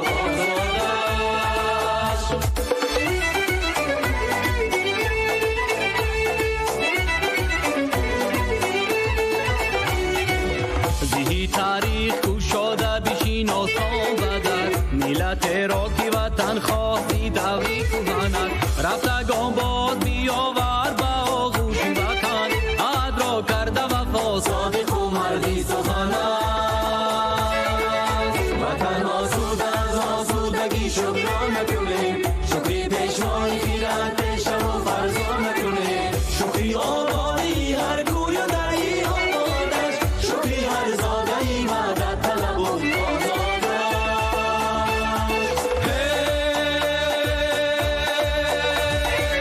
مثلی ریزبان شده خاکی وطنی اجدادی به یقین وحدت و هم بستگی فرزان فکن است اهلی عالم سبقی صلح بگیرد اما صلحی ما وایه خوش روزی هر مرد زن است وطن آسوده از آسودگی شکران نکنیم شکری پیشوای خیرت پیشم و فرزان نکنیم شکری آبادی هر کوی و دری آبادش شکری هر زاده ای وحدت طلب و آزادش شکری هر زاده ای وحدت طلب و آزادش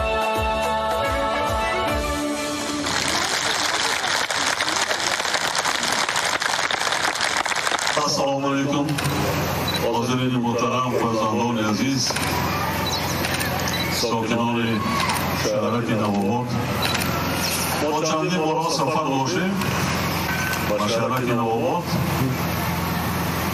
لیکن امشب چهره مردم از استقبال اولین تماما کاملا تغییر یافته است و این نشانه آن است که مردم ما به این روزهای نیک رسیدند چهره مردم خندان است شاده است نشانه آن است که صلح و وحدت در وطن عزیز و محبوب ما تاجیکستان پدیداست و ما در فضای صلح و آرامی زحمت کشیده وطن خود را آباد کرده ایستادیم.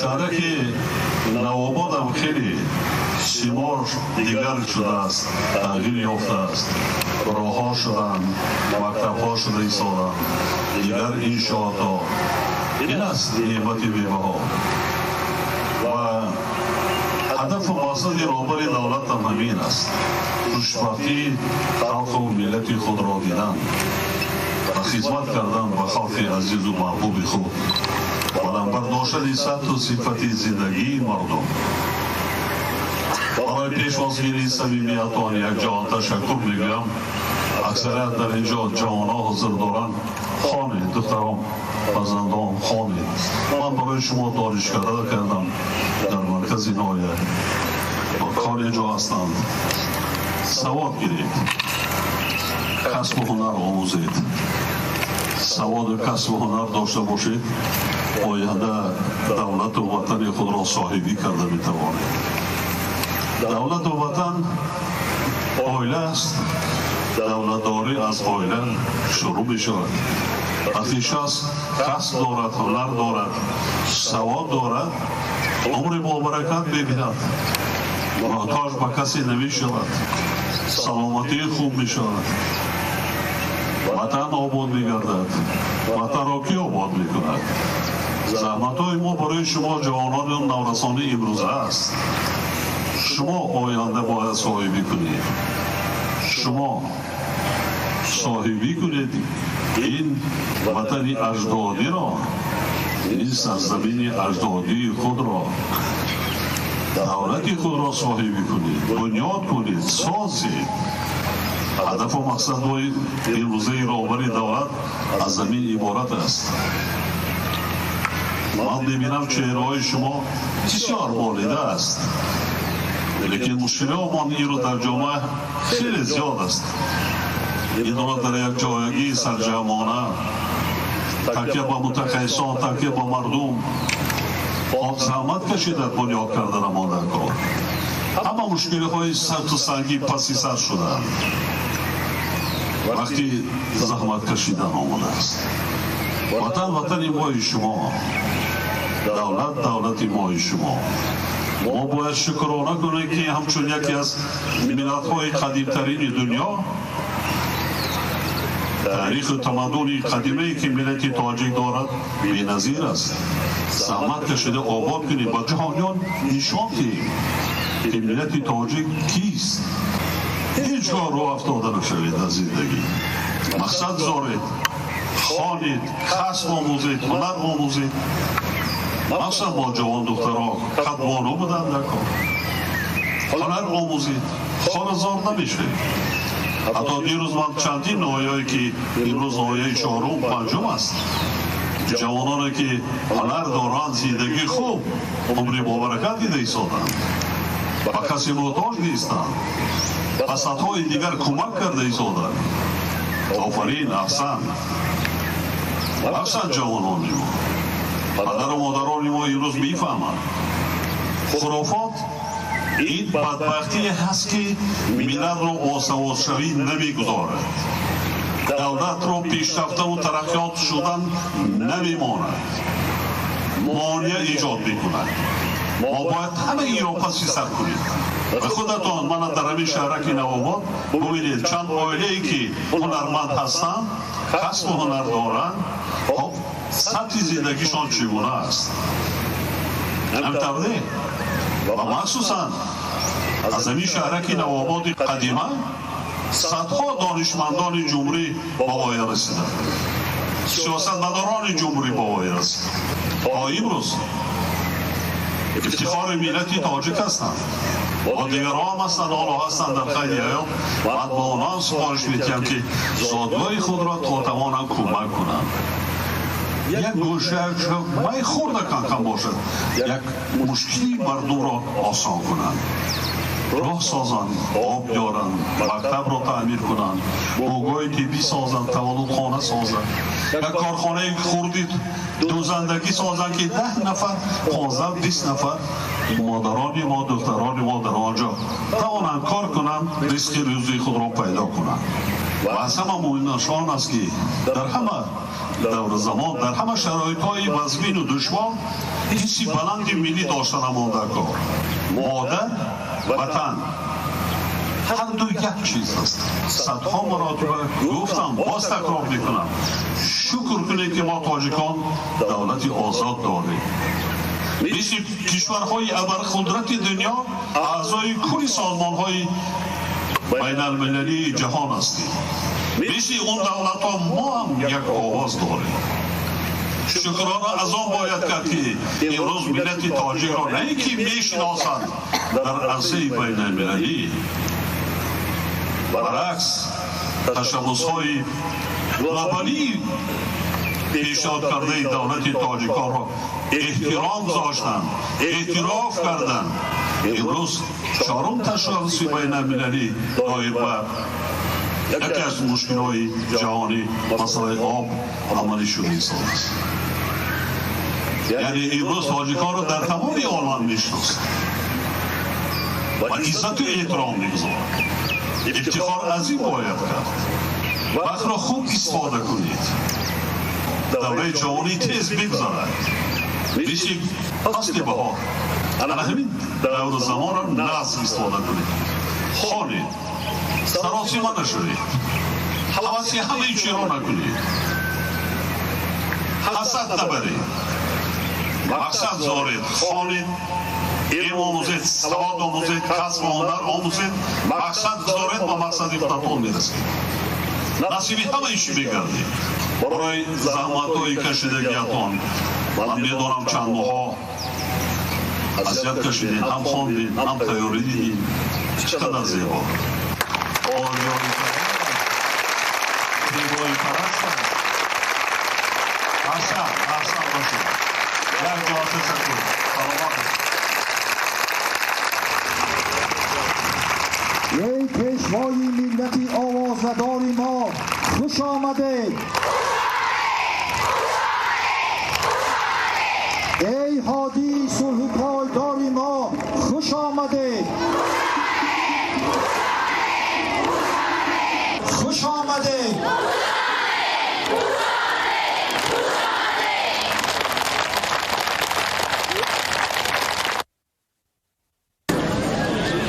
дар шаҳраки навободи ноҳияи рашт асосгузори сулҳу ваҳдати миллӣ пешвои миллат президенти ҷумҳурии тоҷикистон муҳтарам эмомалӣ раҳмон як қисмати роҳи маҳаллиро ки пурра навсозӣ карда шудааст мавриди истифода қарор доданд.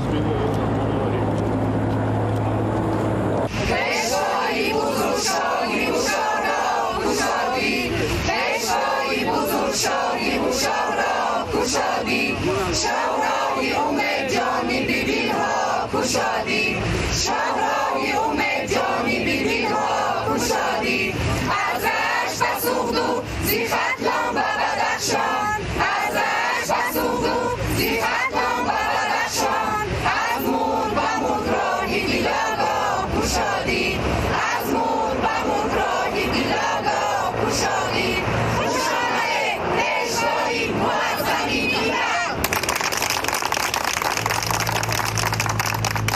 тавре иттилоъ дода шуд бо саҳми соҳибкорон чанд сол қабл бештар аз 10 километр роҳи автомобилгарди сари пул то шаҳраки навобод мунфарш карда шуда дар марҳилаи дуюм низ боз наздик ба 10 километри дигари роҳ дар идомаи вусъати корҳои ободониву созандагӣ навсозӣ карда шуд. мо ба дастури сифоришҳои ҷаноби олӣ амал карда зиёда аз 42 километр роҳи минтақавии ноҳияи раштро сока ба истифода додем. мунфарш намудани роҳи маркази шаҳраки навобод дар як муҳлати кӯтоҳ сурат гирифта ду шафати роҳи мазкур чароғон карда шудааст. бисёр аз он хурсандем ки бо ҳидоятҳои ҷаноби олӣ бисёр мушкилотҳои мардуми минтақа ва ҷумҳурӣ ҳал шуданд. аз он ҷумла таъмир шудан ва сохта шудани роҳи байни шаҳраки навобод ва шаҳраки ғарм ки бисёр як мушкилии хосро барои ҳамаи истиқоматкунонан бо дастгирии соҳибкор мушкилиро ҳал кард. имрӯз хушбахтона набаъд ки дар масъалаи роҳ дар ҳамаи соҳаҳои ҳаёт муваффақиятҳои бузург ба даст меёбанд ва ҳамаи ин муваффақиятҳоро мо дар сиёсати ҷаноби олӣ муҳтарам эмомалӣ раҳмон мебинем ва боварии комил дорем ки оянда боз дар ҳалли бисёр мушкилотҳо дар баробари харҷи буҷаи давлат соҳибкорони маҳаллӣ саҳми худро мегузоранд. президенти мамлакат муҳтарам эмомалӣ раҳмон ба раванди корҳои ободонӣ дар ин шаҳрак баҳои баланд доданд. роҳҳои маҳаллии ҳудуди шаҳраки навобод дар гузашта вайрону валангор буд ва ҳаракати воситаҳои нақлиёт ба мушкилӣ сурат мегирифт. дар партави ҳидоятҳои раҳнамунсози сарвари давлат як зумра соҳибкорони бонангу номуси ноҳия бо азму иродаи созанда дар навсозии роҳҳои маҳаллӣ фаъолона саҳм гузоштанд. ҳамзамон тариқи роҳи мазкур ҳамарӯза даҳҳо воситаҳои нақлиёт ҳаракат намуда сокинон низ дар ҳама фаслҳои сол бемушкилӣ рафтуомад мекунанд. навсозии роҳҳои маҳаллӣ имкон фароҳам овард ки рушди дигар соҳаҳои худовии халқ дар ин минтақаи кӯҳистони мамлакат давра ба давра таъмин гардад. сокинон аз ғамхорию таваҷҷӯҳи ҳукумати ҷумҳурии тоҷикистон нисбат ба рушди инфраструктураи деҳот бо шукргузорӣ изҳори қаноатмандӣ намуданд. бо ташрифи ҷаноби олӣ боиси он шуд ки кушода шудани роҳҳои нав خب با کار در اومدن انشاءات‌های کلان که در اونجا مردمان جای کار می‌یابند و کار میکنند. آینده ما کوشش میکنیم که جواباً به این غمخوری‌های جناب عالی خوب مهنت کرده در کارهای سازندگی مملکت سهم خود را گذاریم. صاحبکاران ما به این کارها دست دادن برای آبادانی وطن، برای آبادانی محل راه‌ها ساختند، مکتب‌ها بنا کردند، بنگاه‌های طبی به استفاده دادن. همه این با تشبث جناب عالی و با دستگیری اون کس بر عمل آمد. تا یک سال آخر 41 کیلومتر راه محلی حدود شهرک و دهاتی ناحیه رشت با دستگیری حکومت جمهوری تاجیکستان نوسازی گردیده در همه فصل‌های سال حرکت واسطه‌های نقلیات تامین می‌باشد. با جانبداری از سیاست سازنده و تشبث‌های بنیادکارانه پرزیدنت مملکت محترم امامعلی رحمان در ناحیه رشت صاحبکاران در روند با صورت کارهای آبادانی به خصوص نوسازی راه‌های محلی و مطابق گرداندن آنها و طلبات زمان معاصر سهم ارزنده می‌گذارند. بعد نوسازی راه محلی شهر шаҳраки Навобод мушкилоти чандинсолаи сокинони дигар деҳаҳои ноҳияи Рашт низ бартараф гардида, имконият фароҳам меорад ки ҳаҷми интиқоли молу маҳсулот аз ин минтақаи кӯҳистони мамлакат афзун гардида, сатҳи некуаҳволии мардум боз ҳам беҳтар гардад. бо дастгирии ҷаноби олии пешвои миллат соҳибкорони мо даст барои хайр заданд. дар натиҷа роҳҳои мо аз ҳама беҳтарин шуданд. иншоотҳои муҳиме сохтанд ки онҳо чандин даҳо одамон дар ин ҷо бо соҳиби кор шуда истоданд. дар деҳаи поҷои поён ки соҳибкорон ёрии амалии худашро на ин ки ба деҳаи поҷои поён ба дигар деҳаҳо ҳам расонида истоданд. мо агар ба гузаштаи шаҳраки Навобод агар назар мекардем, бисёр роҳҳои фарсода ҳозир ба шарофияти ҷаноби олӣ ба дастгирии соҳибкорон тамоман дигаргун шудааст. касе ки агар пештар 10 сол пеш меомад ё ки ҳозир биёяд, тамоман дигаргун шуда истоад. дар доираи вусъати корҳои ободониву созандагӣ бахшида ба 30-солагии истиқлолияти давлатии ҷумҳурии Тоҷикистон, навсозии зиёда аз 20 километр роҳҳои маҳаллӣ дар қаламрави шаҳраки деҳоти ноҳияи Рашт ба нақша гирифта шудааст ки ин иқдоми ободкорона тадриҷан амалӣ карда мешавад. Ина сарви босу мили. Ина сарви босу мили. Аҳсан. Бегона параси накарди, он аҳсан. Ҳай ҷавоно ин хел намекунанд, аки ҷавоно, яки ҷавоно ҳам кра зебо мешаванд. Яъни рӯймоли сафед бо зебо мегирад. Ин син сол қати нигоҳ карда вай кадам ода кун. Ҳеҷ вақт бегона параси накун. Бале. чеҳраи шуморо нигоҳ мекунам, пеши назарам модарам доред. Модаро шумо набошед, дунё нест. биравем барф табед. Табиати барф нест, ин зебо аст, зебоги аст, ин биишт аст. Ин давлати зебо дунёда нест. Росташ нест. дар ноҳияи Рашт асосгузори сулҳу ваҳдати миллӣ пешвои миллат президенти ҷумҳурии Тоҷикистон муҳтарам Эмомалӣ Раҳмон бо гузоштани санги асос ба сохтумони бинои маъмурии ҷамоати шаҳраки Навобод оғози расмӣ бахшиданд. иттилоъ дода шуд ки то имрӯз кормандони ҷамоати шаҳраки Навободи ноҳияи Рашт дар собиқ бинои беморхонаи касалиҳои рӯҳии ноҳия кору фаъолият менамуданд, зеро бинои қаблии ҷамоати шаҳрак бинобар фарсуда гардиданаш дар ҳолати садамавӣ қарор дошт. мушкилоти мавҷударо ба инобат гирифта бо дастгириҳои ҳамешагии роҳбарияти олии давлату ҳукумати мамлакат дар доираи эълон гардидани солҳои 2019-2021 солҳои рушди деҳот, сайёҳӣ ва ҳунарҳои мардумӣ ба бунёди бинои нав асос гузошта шуд. ҷамоати шаҳраки Навобод дар бинои кӯҳнаву фарсуда ки аз солҳои шӯравӣ боқӣ монда буд кор ва фаъолият менамуд ки утоқҳои кори он ба талаботи имрӯза ҷавобгӯ набуданд. бо ташаббуси бевоситаи асосгузори сулҳу ваҳдати миллӣ пешвои муаззами миллат президенти ҷумҳурии Тоҷикистон муҳтарам Эмомалӣ Раҳмон имрӯз санги асоси бинои нави замонавӣ ки иборат аз 2 ошёна мебошад ва бо утоқҳои хубу барҳаво муҷаҳҳаз гардонида шудааст санги асос гузошта шуд. мо ҷавонон ва шаҳрвандони шаҳрак аз ин ташаббуси дастгирии пешвои миллат миннатдорӣ изҳор менамоем ва саъю кӯшиш менамоем ки дар оянда барои давлату ҷамъият хизмати шоён намоем. зимни муаррифии лоиҳаи нави бино ба пешвои миллат президенти ҷумҳурии Тоҷикистон муҳтарам Эмомалӣ Раҳмон иттилоъ доданд ки иншооти сохташаванда аз 2 ошёна, 9 утоқи корӣ ва маҷлисгоҳ барои 200 ҷои нишаст иборат мебошад. арзиши лоиҳавии бинои ҷамоати шаҳраки Навободи ноҳияи Рашт 2 миллиону 750 ҳазор сомониро ташкил дода, он аз ҳисоби маблағҳои буҷавӣ сохта мешавад. дар рафти корҳои сохтмонӣ беш аз 20 нафар аз сокинони маҳаллӣ бо ҷои кори муваққатӣ таъмин хоҳанд шуд.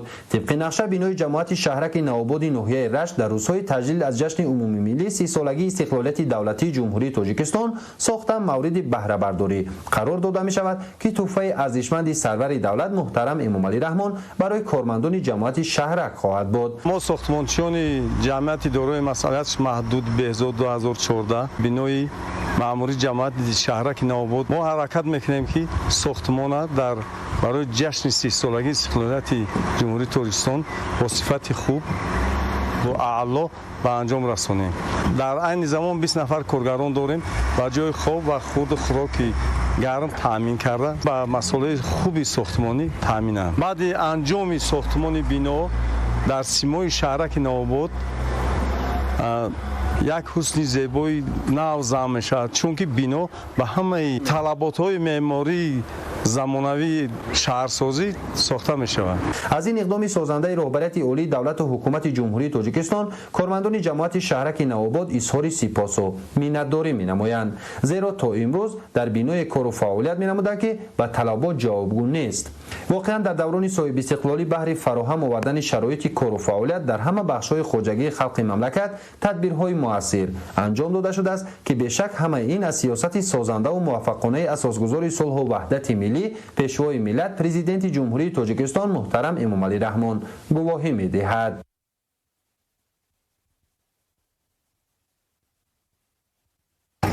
ای پیشوای ملت عالی تبار ما، ای آفتاب کشور دایم بهار ما، جان جوان خود به خطرها گذاشتی تا گلشن شباب شود روزگار ما.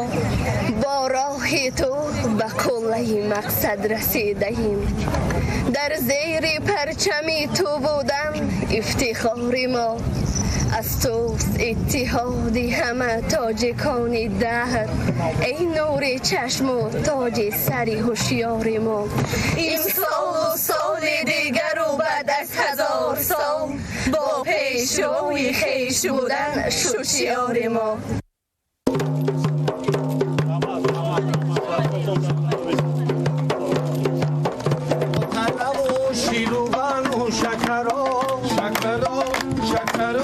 خسمتیری باروغن و کروتو گر بیخواهی لذتی این دانی، گر بیخواهی لذتی این دانی، شوره بیاوره بر کمرو یگارک بیاوره بر کمرو وجوده بیاوره بر کمرو.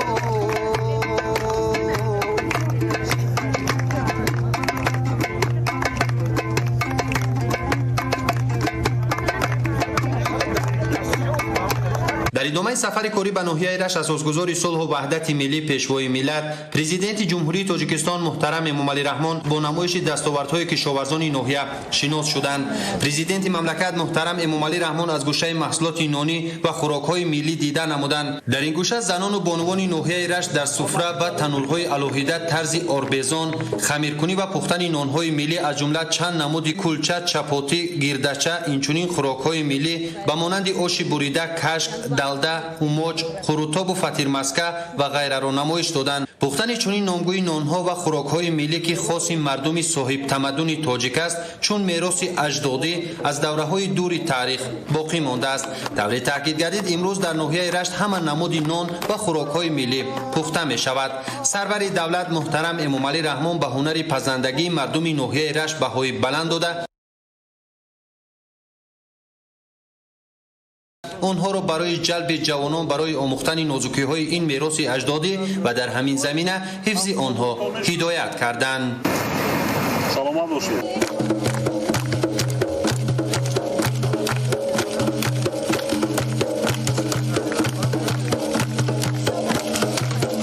خوجگیداران ناحیه رشت بهر تامین امنیت عضوخواری در همه بخش‌های ساحه کشاورزی فعالیتی با ثمر دارند و با این وسیله بازار استعمالی را غنی می‌گردانند. ضمن شناسایی از دسترنج کشاورزان به پیشوای ملت محترم امامعلی رحمان اطلاع دادند که عین حال در ناحیه زیاده از 3000 خوجگی‌های دهقانی فعالیت دارد که در اختیار آنها 4659 گکتار از جمله 3339 گکتار زمین‌های کارم آبی موجود است.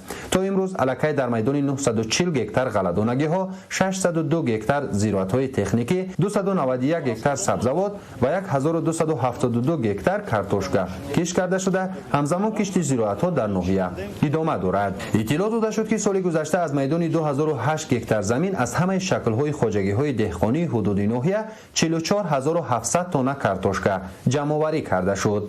اگر در همه شکل‌های خوجگیداری ناحیه رشت 4650 گکتار باغ‌ها موجود باشد، سال جاری در میدان 70 گکتار باغ نو بنیاد کرده شد. باغ‌پروران ناحیه رشت سال گذشته از باغ‌های میوه‌دهنده 18000 تن میوه‌های شهدبار که در بازار داخلی و بیرون از آن خریداران زیاد دارند استحصال نمودند. همزمان مهنت شبانه روزی کشاورزان بود که سال گذشته 10715 تن سبزوات استحصال گردید. در این نمایشگاه انواع گوناگون محصولات کشاورزی از جمله کارتوشکا، کدو، سیب، میوه‌های خشک، گیلاس، قلفینه، توت، زردآلو، نامگوی زیادی گیاه‌های شفابخش و عسل خوش‌صفت استحصال زنبورپروران ناحیه پیشنهاد کرده شد. سالهای اخیر حکومت جمهوری تاجیکستان برای ساحه جنگل پروری یک توجه خاصه دارد. از این جهت ساحه جنگل پروری روز به روز رشد یافته شده است.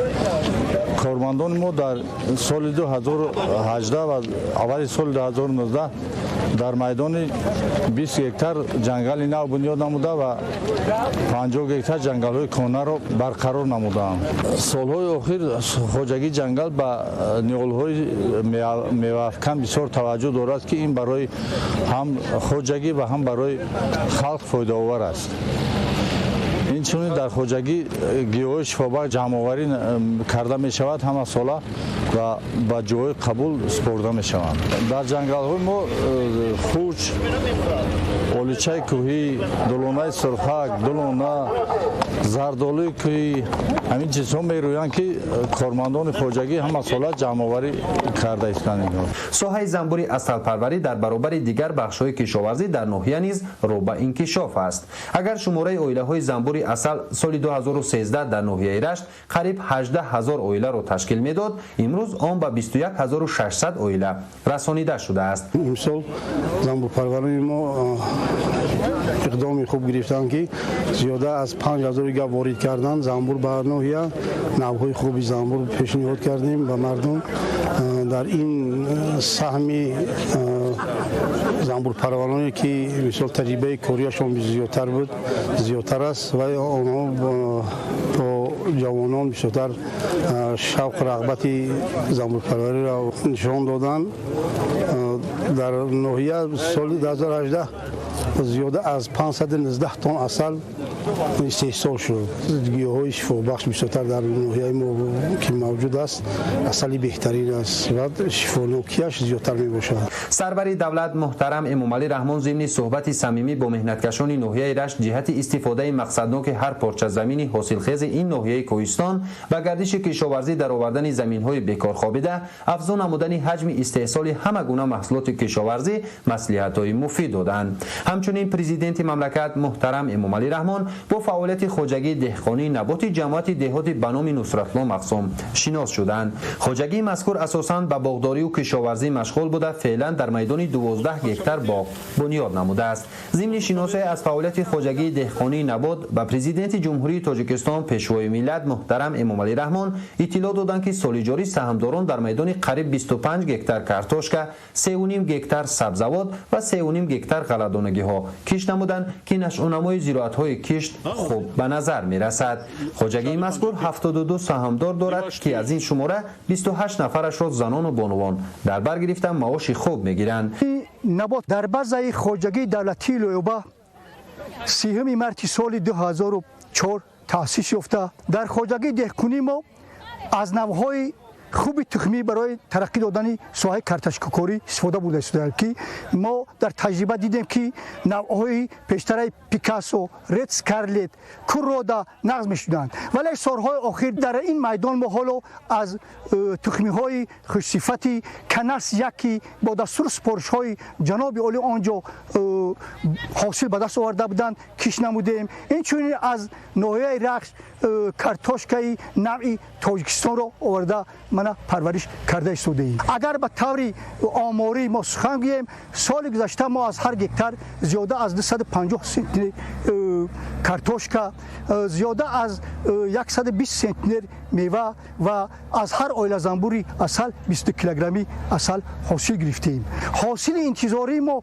امروز با پای قدم جناب عالی باوری داریم چندین مراتب زیاد می شود، زیرا که نمای زراعت‌های کشاورزی چی در ساحه کارتوشکاری، چی در ساحه باغداری، چی در ساحه سبزوارپوری خیلی رشد نمو کردند. در برابر این ما برای گرفتن از یک زمین دو حاصل یک تجربه گذرانده استفاده ایم که در آنجا ما حاضر 12 نوع سبزوات رو بعد گرفتن علف‌های بسیار ساله کش کردیم و نمای آنها نشان داده استند که تا تیر ماه ممکن که ما حاصل افزایی گیرخواه به دستور.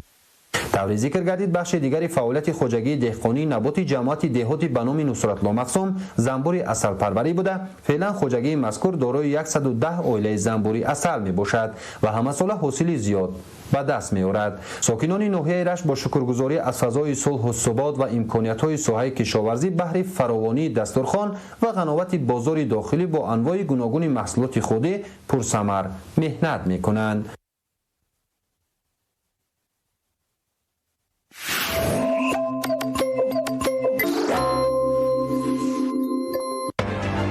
خدمات ضد انحصاری نزد حکومت جمهوری تاجیکستان با مقصد قبولی سریع عرض مراجعت استعمال کنندگان هنگام خرید مال و محصولات پست صفت و قبولی اجرای کار و خدمت رسانی نامناسب که با پایمالشوی حقوق‌های استعمال کنندگان آورده می‌رساند تلفن باوری برنامه‌های اینستاگرام، وایبر و سامانه اینترنتی را فعال گردانید. از این رو هنگام پای بردن پایمالشوی حقوق‌هایتان همچون استعمال کننده با تلفن باوری 236 5027 وایبری 501 90 55 برنامه اینستاگرام خدمات تیره پایانی ضد انحصاری و سامانه ams.tj مراجعت نمایید. همزمان شما می توانید از سامانه خدمات عاید به نرخ‌های محصولات نیاز اولیه در بازارهای کشور، تعرفه‌های قوه برق، گرمی، آب نوشاکی، کمونالی و دیگر خدمت رسانی‌های سوبیکت‌های خوجگیدار به طور شفاف معلومات پیدا نمایید. حقوق‌های استعمالی شما حفظ کرده می‌شوند. در همه دور و زمان طبابت با منبع‌های طبیعی افضلیت داشتند. تناسب عالی دستاوردهای طبی معاصر و تجربه نیک نیاگان در مرکز تشخیص فیزیوتراپیستی رمشکا، تشخیص و معالجه کامل همه گونه بیماری‌های نورولوژی و اورولوژی، طبابت بالای شفابخش کل ساعکی و منبع‌های دعوابخش ناحیه تیمورملک، سوزنمانی، بانک‌های طبی، بوق خشک، تجهیزات و دستگاه‌های معاصر مسح و گرمیدهی و نوشابه‌های از گیاه‌های درمانبخش که با تکنولوژی پیشقدم از جانب طبیبان صاحب ملکه پیشنهاد می‌شود شما را از درد سر، رگ و پیوند، استخوان و بوم، التهاب عضوهای درونی و بیزوریاتی و کم قوتی رها می‌دهد. مرکز رمشکا، افضلیت طبابت در پیشنهاد مجموعه اصول‌های طبابت. Тысячи блинов нужно испечь, чтобы стать мастером-блинопеком в теремке. И всего один нужно попробовать, чтобы его полюбить. Ведь домашний вкус, как настоящую любовь, ни с чем не спутаешь. омилҳои истифодаи танаксол плюс ҳангоми бемориҳои паразитӣ ва сироятӣ лямблиоз, амебиоз, аскаридоз, энтеробиоз истифода мегардад ва ба барқароршавии микрофлораи меъда мусоидат мекунад. танаксолро кӯдакони синни хурд аз 1 то 3 сола ҳам истеъмол карда метавонанд. ба ҳоли имрӯз воситае аз ҳама самараноки зидди лямблиоз маҳсуб меёбад.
простатит ва аденома шуморо азият медиҳад. қатраҳои красни кори, сари вақт ва бо зарба ба шумо кӯмак мерасонад. рафт шудани дард ва омилҳои он дар ғадуди простата, кам кардани зуди пешобкунӣ ва барқароршавии фаъолияти ҷинсӣ.